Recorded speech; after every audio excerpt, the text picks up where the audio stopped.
Ukraine যুদ্ধ বন্ধের লক্ষ্যে সৌদি আরবে আজ অনুষ্ঠিত হতে যাচ্ছে যুক্তরাষ্ট্র ও রাশিয়ার কর্মকর্তাদের মধ্যে প্রাথমিক বৈঠক। কিন্তু যাদের বিষয়ে বৈঠক সেই ইউক্রেনকেই ডাকা হয়নি এতে।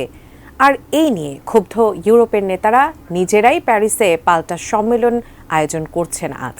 অবশ্য মার্কিন পররাষ্ট্রমন্ত্রী মার্কো রুবিও আশ্বস্ত করেছেন মূল আলোচনায় সব পক্ষকেই রাখা হবে। আরও জানাচ্ছেন শাওন মাহফুজ। ইউক্রেন যুদ্ধ বন্ধে প্রেসিডেন্ট ট্রাম্পের প্রতিশ্রুতির অংশ হিসেবে প্রাথমিক আলোচনার জন্য সৌদি আরবে বসছেন যুক্তরাষ্ট্র ও রাশিয়ার কূটনীতিকরা।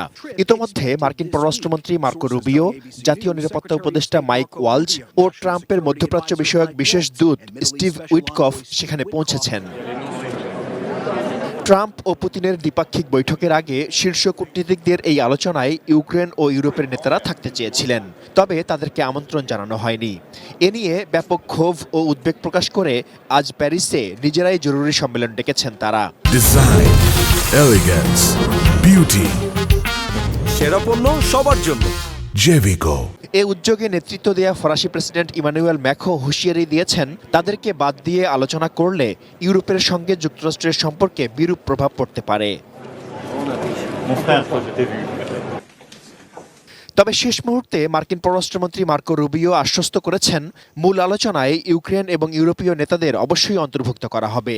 তার আগে কর্মকর্তা পর্যায়ের বৈঠকে তারা বুঝতে চান শান্তি স্থাপনে রুশ প্রেসিডেন্ট পুতিন কতটা আন্তরিক।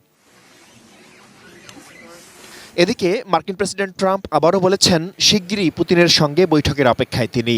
পুতিন পুরো ইউক্রেন দখল করতে চান বলে তিনি বিশ্বাস করেন কিনা জানতে চাইলে ট্রাম্প বলেন, এই প্রশ্ন তিনি পুতিনকেও করেছেন। পরে বলেছেন, এমনটা হলে নিশ্চয়ই আলোচনা হতো না।